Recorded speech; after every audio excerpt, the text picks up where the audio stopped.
With the rise of Commander as Magic's most played format, several sets have been released that actively cater to the casual players in this format. However, while not legal in Standard or Modern, these cards are legal in Eternal formats like Legacy and Vintage. Sometimes a card that's fair in a 4-person game is much more powerful in a head-to-head match, or a card is just so powerful that it sees play in any format it's legal in, and the fact that it was first printed in a Commander set is just pure coincidence. Today, we'll be looking at the best casual set cards that broke into competitive Magic. And at number 10, we have Containment Priest. This card costs 1 generic and 1 white mana for a 2 power and toughness human cleric. The ability Flash allows the player to cast the spell at any time they want, like an instant, meaning it can be played in response to something on your opponent's turn. This is relevant because its other effect says that if a non-token creature would enter the battlefield without being cast, exile it instead. While this effect does nothing to stop creature spells, it does prevent creatures from being cheated into play by basically every means. There are several decks in Legacy that aim to bring out creatures without casting them. Many creature-focused decks use the card Aether Vial to swarm the board and surprise your opponent with more creatures on their turn. Containment Priest completely stops Aether Vial and leaves your opponent forced to cast their spells fairly. The real strength of Containment Priest comes from its surprise factor thanks to having Flash. Reanimator decks in the format go all in trying to bring back a powerful creature from the grave with a spell like Reanimate. While most cards that sought reanimation are on-board answers, Containment Priest can be played as your opponent tries to reanimate their threat.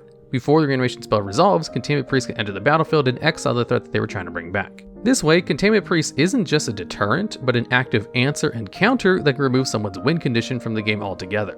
But beyond that, there's a level of versatility that comes with Containment Priest. A card like Rest in Peace will always be very effective against a graveyard-focused deck, but will be far less good in a creature-focused deck that uses Aether Vial. Containment Priest offers a way to check multiple strategies at once and be less narrow than other tech options. That does little to change the fact that there's one major downside to Containment Priest, is that not every deck is weak against it, even if it is less narrow than similar cards. In mirror matches, it's often the worst card in the deck, and thus usually relegated to the sideboards of controlling slower decks in the format. While it may depend on the right meta to be properly powerful, Containment Priest is still an aggressive answer to unfair decks in Legacy format, and thus still earns a 10th spot on this list. And at number 9, we have Sanctum Prelate. This human cleric costs 1 generic and 2 white mana, and has 2 power and toughness. When it enters the battlefield, you choose a number, and then neither player is able to cast non-creature spells with the mana value of that same number. So if someone chose a number 1 with Sanctum Prelate, neither player would be allowed to cast Brainstorm. In the original set this card is from, Conspiracy Take the Crown, the idea was for it to be part of a 4-person free-for-all environment, where 3 other players would be incentivized to remove the card for how powerful it is. In tournament play, where it's only 1 player against another, it's far easier to protect Sanctum Prelate with something like Mother of Runes and prevent it from being removed. And unlike casual formats where mana values tend to be more varied with less streamlined mana curves, in Legacy, most decks play the most efficient spells possible. And as such, a great deal of the most effective non-creature spells in the format have a mana value of 1. And against other decks, like with Storm that often wins with Tendrils of Agony as a primary win condition, there can be often a specific number for Sanctum Prelate to name that can prevent your opponent from winning the game until Sanctum Prelate has been removed. What makes Sanctum Prelate most effective is that the deck that runs it, an aggressive white deck called Death and Taxes, runs almost entirely creature spells in the main board, meaning that no matter the numbers Sanctum Prelate picks, it will usually have little to no effect on the Death and Taxes player's game plan. The card is even searchable with Recruiter of the Guard thanks to only having 2 toughness, meaning that the card meshes in well with the already existing wants of Death and Taxes. From the moment the card was printed, it was extremely effective in the Legacy and Vintage formats to those decks reliant on the powerful non-creature spells available, and still is to this day. Since then, it's even been reprinted in the Modern format to assist white creature-focused decks in the format. Coming in at number 8, we have Flusterstorm. This card is an instant that costs a single blue mana. It counters an instant or sorcery spell unless its controller pays 1 generic mana.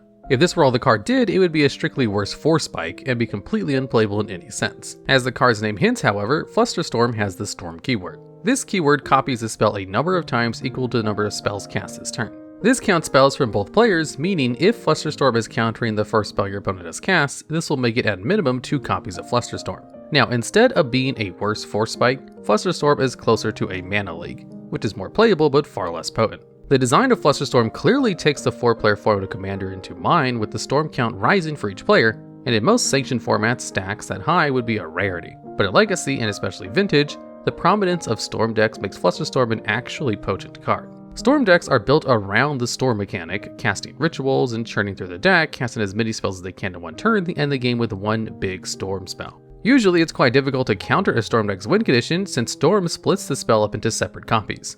Even if you can counter 1 spell, the other copies all go through. This makes Flusterstorm the perfect anti-Storm card in that each copy of Flusterstorm can target each copy of Great Shot or Tendrils of Agony on the stack and prevent every copy from resolving. This makes the card a fantastic option for Storm decks to run in the main board as a cheap option to break the mirror, as well as stopping any other interactions that may interfere with them. Being both strong in and against Storm decks has made Flusterstorm arguably the most widely seen Storm card in Vintage, given just how prominent the deck is in the format. And it shows up frequently in Legacy main and sideboards as well. And at number 7, we have Kappa Cannonner. This creature costs 5 generic and 1 blue mana for a turtle warrior with 4 power and toughness. Its most relevant ability up front is Improvise, which allows you to supplement paying its mana cost by tapping artifacts. Each artifact you tap pays for 1 generic mana of capping Cannonner's cost, potentially letting you cast this for just 1 blue mana if you tap enough artifacts. This ability allows Kappa Cannonner to come down extremely quickly in Legacy, especially with the prevalence of 0-mana artifacts like Mistress Bauble in the format. Artifact decks in Legacy have as many cheap artifacts as they can to turn into Mox Opal, which needs 3 artifacts on the battlefield to tap for mana.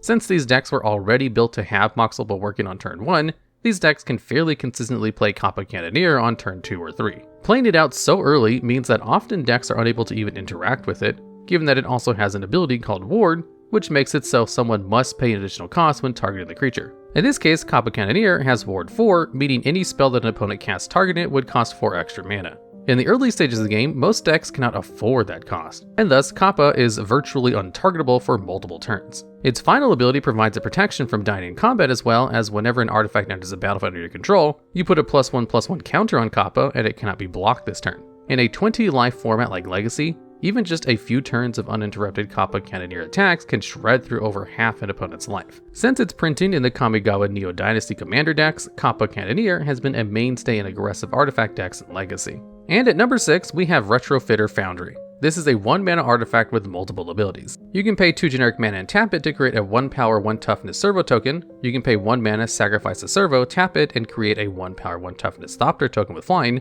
Or you can tap it and sacrifice a Thopter to create a 4 power and toughness construct token.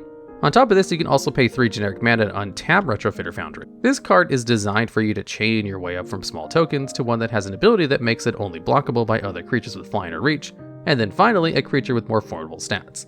The card had already seen play in some artifact decks as well as ninja decks that wanted the flying Thopter to attack with without getting blocked, but the card saw even more play after the set Modern Horizons 2.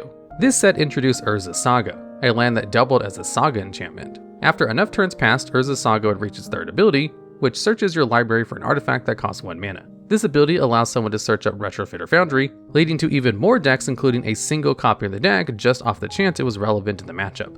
Retrofitter Foundry being able to produce servo tokens repeatedly combos with Urza's Saga's construct tokens. The land can be tapped to produce creature tokens whose power and toughness are equal to the number of artifacts you control. So not only does Retrofitter Foundry count as 1, every servo it makes adds onto the total and grows your constructs and makes them into even more lethal threats. What puts it ahead of a card like Kappa Cannonner earlier on this list is that this card is viable in a wider range of decks. Slower attrition-based decks also want the value that comes with Retrofitter Foundry, regardless of any pre-existing artifact synergies. This wider range of viable decks we played in earns its a spot here at number 6 on this list. And at number 5, we have Scavenging Ooze. This ooze costs 1 generic and 1 green mana and has 2 power and toughness. For 1 green mana, you can exile a card from a graveyard. If that card was a creature, you can also put a +1/+1 counter on Scavenging Ooze and gain 1 life. Scavenging Ooze comes from the first set of Commander pre-constructed decks printed back in 2011. At the time, there generally were not many creatures on this level when it came to interacting with the graveyard. As such, the card was an instant staple in Legacy where it could remove relevant cards from the graveyard. It saw most success in creature-oriented mid-range decks that want to prevent unfair decks from going over its head and eventually pushing for the win. Scavenging Ooze was able to prevent graveyard-centered decks from winning early and grew with each creature it exiled, quickly snowballing into an actual offensive threat. Eventually, Scavenging Ooze would be reprinted into standard legal set and find its way into the modern Pioneer card pool. It saw and sees consistent play there as well, oftentimes only being cut for other graveyard hate options in the format. However, despite over a decade of further anti-graveyard cards being printed, Scavenging Ooze still sees play in multiple formats to this day. Most other answers to problematic cards in the grave, like Grafdigger's Cage, are irrelevant in matchups where your opponent isn't entirely focused on the graveyard. However, Scavenging Ooze is still strong in a more fair matchup, exiling creatures from either graveyard where its controller has extra mana to regain life and try and control the board with an even larger ooze. And in the matchups where Scavenging Ooze is against a graveyard-focused deck, the card is a must-kill or else it's very unlikely the graveyard deck will be able to function at all, let alone win. Even decks like Storm need to get large number of cards in the graveyard for Underworld Breach, and removing the abundance of spells can outright deny the Storm player a chance to win. And in the Pioneer format, Scavenging Ooze will remove all the fodder in the graveyard, so blue decks are less likely to cast their powerful delve spells. A card like Dig Through Time can be game-ending with how much card selection it gives its caster, but that mana cost is so high, its cost needs to be offset by excellent cards in the graveyard to pay the delve cost. And if Scavenging Ooze has already removed those cards, it could delay or outright stop someone from being able to cast that powerful delve spell at all. Its flexibility has allowed it to stay relevant in multiple formats at once for over a decade, but the cards ahead of it on this list have had much more pronounced impacts, and have less similar cards have been printed since to compare them to and potentially compete for slots and decks in these competitive formats. And at number 4, we have Toxic Deluge. This sorcery costs 2 generic and 1 black mana. It lets the caster pay any amount of life, and then all creatures lose that much power and toughness until the end of the turn. If a creature's toughness would hit 0 this way, or go into the negative numbers, it kills the creature. This is non-damaging and also not destroyed either, meaning this gets around cards that are indestructible and can still remove them. This makes Toxic Deluge a board wipe that can kill just about anything in the format, provided someone pays enough life to do so. But what also makes Toxic so effective is that it only costs 3 mana. Generally speaking, most board wipes at the cheapest are 4 mana, with Black's best board wipe before this card being Damnation. Toxic Deluge costs a mana less than what is generally considered a rate for board wipe's mana value, and its only downside is that it has a hefty life cost. And even then, some decks use this life cost to their advantage, seeing as how Death Shadow decks in the format tend to want their life total as low as possible anyways, and actively run cards like Toxic Deluge because of how easily they can facilitate that. Even in slower control decks in the format, Toxic Deluge provides a great deal of value. Even if it costs a great deal of life, an unanswered board or strong creatures will wind up taking even more life from you in the long run. Toxic Deluge lets you use that life as a resource and get rid of the creatures pressuring you, and in a turn, build up your own board. Board wipes are used when you're often on the back foot anyways, and if it can put you into a stabilized position, then the life cost is more than worth it. Which is why Toxic Deluge has been the premier board wipe in Black and Legacy ever since its printing in the 2013 Commander decks. Coming in at number 3, we have Minsc and Boo Timeless Heroes. This card costs 4 mana, 2 generic, then 1 green and 1 red. This Planeswalker comes from the Commander Legends Battle for Baldur's Gate, and was initially designed to be used as a commander in the format. Planeswalkers are usually not legal commanders, but this card specifically has an ability that allows it to be used as a commander. Despite this being a rather big bend in rules text, it's hardly relevant as Minsc and Boo have seen a majority of play in the Legacy format. When it enters the battlefield, or during your upkeep every turn after, you may choose to create a legendary hamster token named Boo. It has 1 power and toughness as well as trample, which means any excess damage it deals to a creature is dealt to the player, as well as haste, which ignores summoning sickness. Providing a creature on entry is already quite good for a Planeswalker, but it can also boost it via Minsc +1 ability, which puts 3 +1/+1 counters on a creature with trample and or haste. This makes it so that Boo tokens can get even stronger, allowing it to trample through for more damage. Or you can activate the -2 loyalty ability, which sacrifices a creature and deals damage to any target equal to that creature's power, and if that creature was a hamster, you also draw that many cards. Minsc can throw Boo at problematic creatures as removal, or deal direct damage, drawing you back cards and always replacing the token in the upkeep.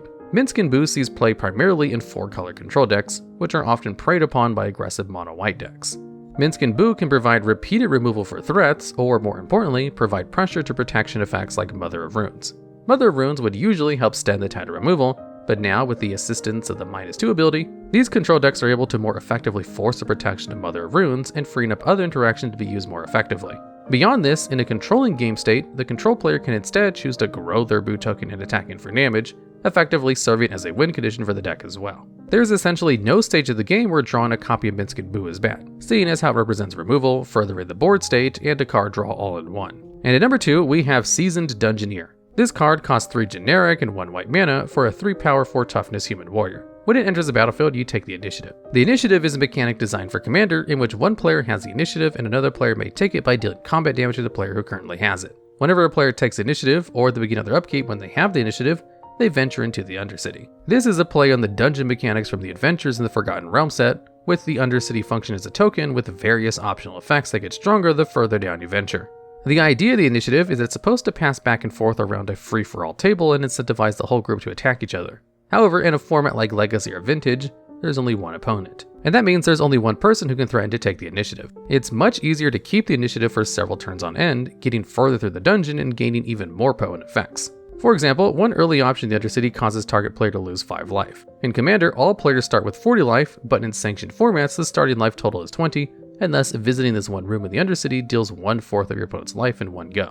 As if this wasn't strong enough, Seasoned Dungeoneer's other ability makes it so whenever you attack with a creature of the appropriate type, be it cleric, rogue, warrior, or wizard, that creature gains protection from creatures until the end of the turn, meaning no creatures are even allowed to block it. This means even if your opponent takes back the initiative, all one has to do is attack with a creature of the right type and it will take initiative right back. On top of this, the creature with the protection also explores, which allows its control to look at the top card of the library. If it's a land, it goes into the player's hand. And if it's a non-land, the creature gets a +1/+1 counter and the player may either choose to put that card back on top of the deck or into the graveyard. Explore provides the mono-white decks that run this card the card selections the color often lacks. These decks use Ancient Tomb and other sources of fast mana to get Seasoned Dungeoneer onto the board as fast as possible. You enter the Undercity when it enters and search your library for land thanks to the Secret Entrance Room ability. Then the next turn you can attack with it and choose to forego Path to get 2 +1/+1 counters, then the turn after that you can choose the Trap Room and make your opponent lose 5 life. Although this sounds like a very simple play pattern, this is a total of 14 unblockable damage over the course of just 3 turns, and could be more assuming the explorability works in your favor. Seasoned Dungeoneer looks simple on the surface, but once taken into account with the Undercity and how it's not balanced for 1v1 play, it becomes an obviously powerful card. It's so powerful in fact, people are using Black Lotus and Vintage to cast it on turn 1 because it can take control of the game all by itself. And finally at number 1, we have True Name Nemesis. This Merfolk Rogue costs 1 generic and 2 blue mana to cast, and has 3 power and 1 toughness. When it enters the battlefield, you get to choose a player, and then this card has protection from that player. Protection means that whatever source the permanent has protection from is unable to damage, enchant, block, or even target that permanent. In Commander, this leaves 2 other opponents who are able to freely interact with it, but one who is completely unable to touch it. This means in a 1v1 format like Legacy, where there's only one opponent, True Name Nemesis becomes an extremely difficult card to remove. There are counters, such as using the aforementioned Toxic Deluge, but no source the opponent controls can target or damage True Name Nemesis, making it essentially unblockable and unkillable barring those few workaround solutions. This makes True Name Nemesis a perfect wielder for one of Legacy's defining equipment, such as Umezawa's Jite, a card that needs the creature it's attached onto to deal direct damage to be able to use its effects. True Name Nemesis is able to get counters from Umezawa's Jite freely, or just simply press for an unblockable 3 damage for every turn if left unblocked. The creature is especially potent in dedicated Merfolk decks, with Lord of Atlantis effects making it even bigger and pushing for even more damage. But for years, even without Merfolk synergies, True Name Nemesis was one of the strongest creatures in the format, only recently falling off to some degree in lieu of powerful cards from recent years. But even still, it sees playing decks looking to leverage equipment like Stoneforge Mystic-centric Stoneblade decks. Despite not being the height of competitive play in Legacy anymore, True Name Nemesis' long history as one of the format's premier threats earns it the top spot on this list. Alright, and that's the list. Are there any cards you think we may have missed, or have any ideas for future videos similar to this one? If so, please let us know down in the comments below.